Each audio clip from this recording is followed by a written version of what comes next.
अगर आप भी यूपी से हो और अलग अलग जगह पे आप हॉस्पिटल ढूंढ रहे हो कि कहाँ पे वैकेंसी चल रही है कहाँ पे नहीं, तो आज की वीडियो में मैं स्पेशल आपके लिए लेके आया हूँ एक बहुत ही अच्छा हॉस्पिटल जिसका नाम है यदार्थ हॉस्पिटल। यहाँ पे अभी रिसेंट में मैं इंटरव्यू देने के लिए गया था। मुझे बहुत ही पर्सनली मैं बोलूँ तो मुझे अच्छा लगा, देखने में साफ सफाई है और नया ही हॉस्पिटल बना है। तो वहाँ पे 300-350 से ऊपर बेड का हॉस्पिटल है। तो वहाँ पे अगर आप इंटरव्यू के लिए जाना चाहते हो तो आपके लिए बहुत अच्छा मौका है, क्योंकि अभी वो एक्टिवली हायर कर रहे हैं स्टाफ को। तो इसकी एग्जैक्ट जो लोकेशन है वो क्या है, इंटरव्यू किस दिन होता है, लड़कों को लेते हैं लड़कियों की लेते हैं, सैलरी कितनी है, फ्रेशर चाहिए या नहीं चाहिए, तो ये सारी चीज़ों की बात वीडियो में आगे करेंगे। उससे पहले हम बात करते हैं क्वेश्चंस की जो वहाँ पे पूछे गए थे। तो पहले जस्ट मैं आपको इंटरव्यू के नॉर्मल क्वेश्चन बताने वाला हूँ जो मुझे पूछे गए थे। तो आपको भी वो रेडी करके जाना है, हो सकता है आपको भी वो इंटरव्यू के दौरान पूछे जाएं, और अगर आपको ये क्वेश्चन आ गए तो आपकी बल्ले बल्ले हो जानी, क्योंकि आपको ये सारे क्वेश्चन पहले से ही पता होंगे। तो जो रिटर्न वाला पेपर था उसमें टोटल 15 क्वेश्चन आए थे। तो 15 क्वेश्चन का पेपर था। अगर आप फ्रेशर हो तो भी आपको 15 का आएगा, एक्सपीरियंस वाले हो तो भी आपको 15 का आएगा। तो मुझे भी 15 का आया था, और मेरे साथ एक बंदा था जिसको 9 साल का एक्सपीरियंस था, उसको भी सेम ही क्वेश्चन पेपर आया था। तो क्वेश्चन पेपर की फ़ोटो मेरे पास ऑलरेडी है। अगर आपको भी जाना है उसी हॉस्पिटल में और आप चाहते हो कि आपकी फर्स्ट इंटरव्यू क्लियर हो जाए, तो उसके लिए आप मेरा कोर्स ज्वाइन कर सकते हो। इनके जो भी क्वेश्चंस आए थे उनके राइट आंसर क्या है वो आपको पूरा एक्सेस आपको मिल जाएगा। तो चलिए बात करते हैं पहले कि इंटरव्यू में कौन कौन से मुझे क्वेश्चन आए। तो इंटरव्यू में वहाँ पे 2 जाने थे टोटल।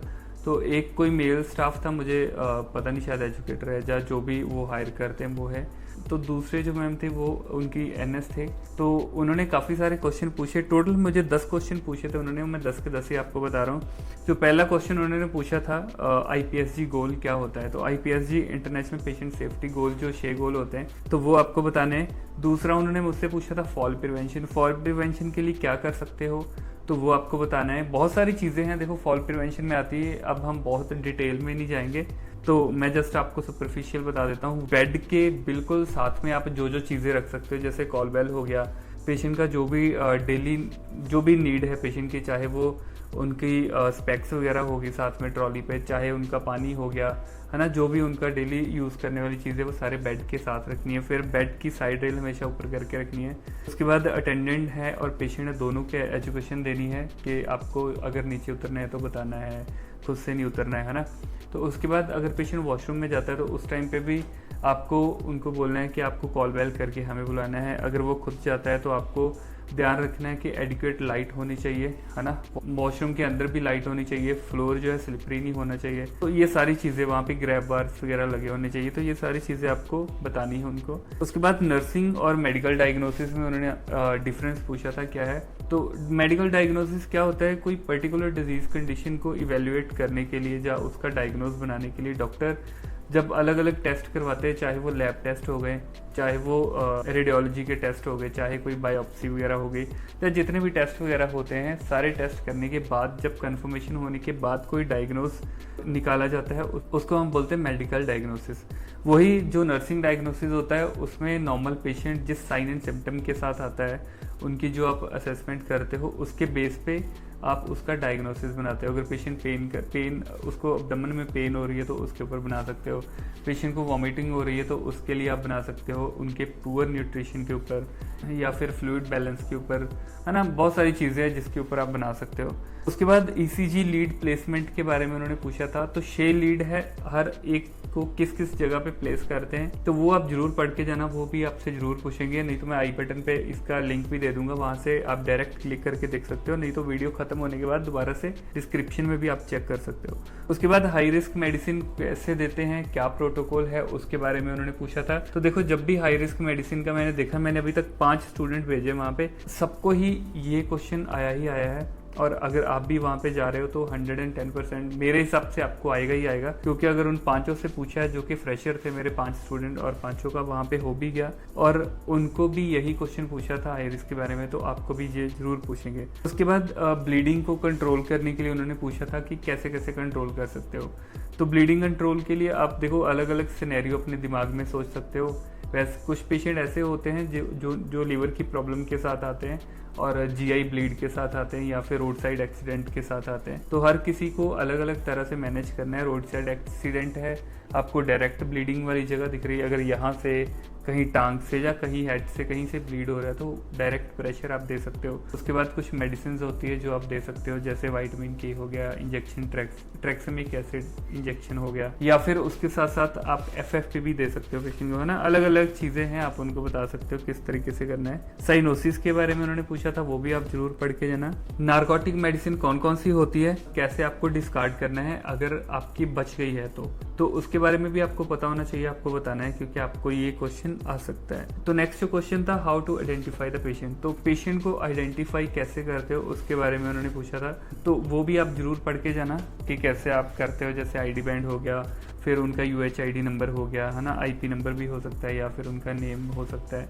तो किस किस तरीके से आप पेशेंट को आइडेंटिफाई करते हो वो आप बता सकते हो उनको। उसके बाद इंडिकेशन ऑफ इंटुबेशन उन्होंने पूछा था कि क्या क्या इंडिकेशंस होती है कि आपको जब लगने लगता है कि अब पेशेंट को इंटुबेट कर देना चाहिए, this is the best time to intubate the patient. तो उसके बारे में भी आपको बताना है कि किस किस कंडीशन में हम पेशेंट को इंटुबेट करते हैं। तो ये मेन 10 क्वेश्चन थे जो उन्होंने मुझसे पूछे थे। ऑलमोस्ट मैंने अपने कोर्स में ये सारे क्वेश्चंस ऑलरेडी कवर करके रखे हैं और ये सारे क्वेश्चन ही उन्होंने मुझे पूछे। तो अगर आपको भी कोर्स ज्वाइन करना है तो नीचे मेरा नंबर फ्लैश हो रहा है, वहाँ पे डायरेक्ट मुझे मैसेज करके आप कोर्स ज्वाइन कर सकते हो। सारी डिटेल मैं आपको वहीं पे दे दूंगा। तो अभी हम थोड़ा सा हॉस्पिटल के बारे में भी जान लेते हैं। जो हॉस्पिटल है ये यूपी की रजिस्ट्रेशन मांगता है। दूसरी चीज़ ये है कि काफ़ी बड़ा हॉस्पिटल है, 350 बेड से ऊपर है। लोकेशन इसकी जो है नोएडा सेक्टर 1 में है। उसके बाद जो इंटरव्यूज़ है इनकी वो डेली कंडक्ट करते हैं मोस्टली। मैंने देखा है, मैं ऐसे ही रैंडम डे में ही चला गया था, मतलब वेडनेसडे या थर्सडे शायद मैं गया था, तो इनके इंटरव्यूज़ उस दिन भी चल रही थी। काफ़ी सारे स्टूडेंट 10-10, 15-15 स्टूडेंट आते हैं। तो जैसे मैं आपको हमेशा बताता हूँ कि अगर आपको हॉस्पिटल में इंटरव्यू देने के लिए जाना है तो हमेशा कोशिश करो 9, 10, 9:30, 10:30 तक पहुँच जाओ। मतलब 11 से लेट मत करना, नहीं तो आपके पास होने के चांसेस बहुत ज़्यादा कम हो जाते हैं। अगर आप लेट जाते हो फिर आपके चांसेस कम क्यों हैं, क्योंकि वहाँ पे ऑलरेडी उन्होंने ले लिए होते हैं उतने स्टाफ। लेकिन फिर भी अगर आप लेट जाते हो और आपको अच्छी नॉलेज है, बहुत ही अच्छी नॉलेज है आपको हर एक चीज़ की, उनके हर क्वेश्चन का आपने आंसर कर दिया, तो फिर आपकी ज्वाइनिंग पक्की है। फिर चाहे आप 2 बजे चले जाओ, 1 बजे चले जाओ, कोई दिक्कत नहीं है। उसके बाद जो हॉस्पिटल है ये JCI अप्रूव्ड है,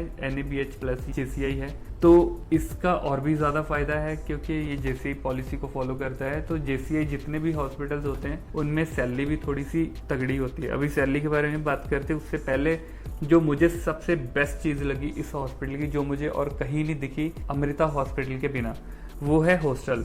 हॉस्टल लड़कियों को तो हर हॉस्पिटल देता है, लेकिन लड़कों को कोई भी हॉस्पिटल हॉस्टल देने से मना कर देता है। लेकिन ये एक ऐसा हॉस्पिटल है, अगर मेल स्टाफ हो तो आपको हॉस्टल भी देंगे, प्लस आपको गैस सिलेंडर भी देंगे खाना बनाने के लिए। तो खाना आपको खुद बनाना है, लेकिन रहने के लिए ये जुगाड़ आपका कर देंगे।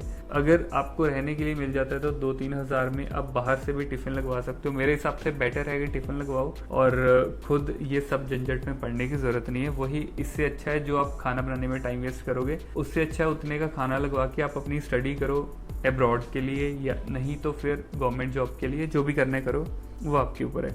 उसके बाद सैलरी की बात करी जाए तो 24,000 एज ए फ्रेशर की सैलरी है वहाँ पे। और इसके साथ इनका एक और प्लस पॉइंट है कि वहाँ पे मतलब ये ऐसे बोलते हैं, क्लेम करते हैं कि यूपी गवर्नमेंट की तरफ से आपके अकाउंट में हर महीने 4,000 रुपीज़ एडिशनल ऐड होता रहेगा। जैसे 24,000 आपकी सैलरी तो लगी गई है, इसके ऊपर भी आपको 4,000 जो है गवर्नमेंट की तरफ से मिलता है, यूपी गवर्नमेंट की तरफ से। लेकिन मुझे पता नहीं है मिलता है कि नहीं। अभी जो मेरे स्टूडेंट गए वो रिसेंट ही लगे हैं, 3 महीने के बाद मिलना स्टार्ट होता है, ऐसे इन्होंने बोला है। जब उनको 3 महीने हो जाएंगे मैं एक बार ज़रूर कंफर्मेशन दे दूंगा कि मिलता है या हवा में बातें करते हैं। लेकिन मतलब वो HR वाले तो ऐसे ही बोलते हैं कि आपको मिलेगा। उसके बाद अगर आप फ्रेशर हो तो भी आप अप्लाई कर सकते हो, अगर आपको एक्सपीरियंस है तो आप कर ही सकते हो। अगर आपको फ्रेशर अप्लाई करना है लेकिन आपको यही टेंशन है कि मैं पता नहीं क्लियर कैसे करूँगा, तो उसके लिए आप मेरा कोर्स ज्वाइन कर सकते हो। प्लस रेफरेंस मैं आपको वहाँ पे दे के ही भेजूंगा, क्योंकि ऑलरेडी मेरे 5 स्टूडेंट वहाँ पे काम कर रहे हैं और उन्होंने भी वो हॉस्पिटल एज ए फ्रेशर ही ज्वाइन करा था। तो अभी मैं रिसेंट में